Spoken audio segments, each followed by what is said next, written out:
જામનગર મહાનગરપાલિકાની જન્મ મરણ શાખાની કામગીરી અવારનવાર વિવાદમાં ચમકે છે।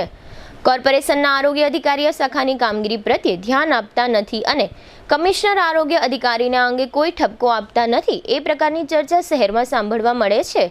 આ પ્રકારની સ્થિતિને કારણે જન્મ મરણ શાખાની કામગીરીમાં કોઈ સુધારો આવતો નથી।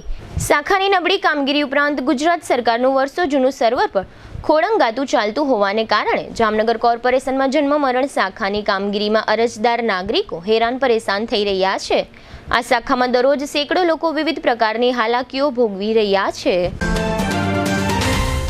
જામનગર મહાનગરપાલિકા નાણાકીય વર્ષ 2025-26નો આપનો વેરો એડવાન્સ ભરપાઈ કરો અને મેળવો 10% થી 25% સુધીની રિબેટ।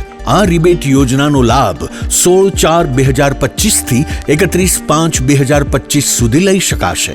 આ યોજનામાં સામાન્ય કરદાતાઓને 10% રિબેટ, સિનિયર સિટીઝન, શારીરિક ખોટખાપણવાળા, બીપીએલ કાર્ડ ધારક અને વિધવા કરદાતાઓને 15% રિબેટ, માજી સૈનિકોને, સ્વાતંત્ર્ય સેનાનીઓ, શહીદોની વિધવાઓ, અનાથાશ્રમ, વૃદ્ધાશ્રમ, અપંગાશ્રમ અને અંધાશ્રમને 25% રિબેટ।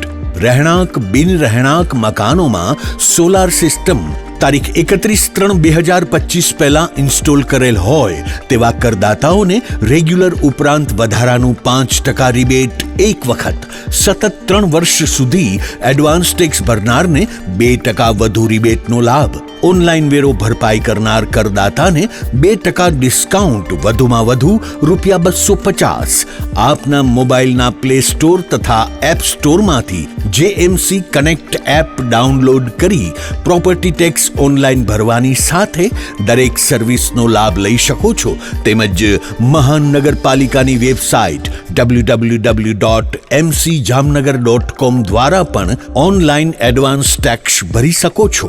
હાઉસ ટેક્સ અને વોટર ચાર્જની રકમ ભરવા માટે અહીં આપેલી જગ્યાઓ ઉપર સ્વીકારાશે।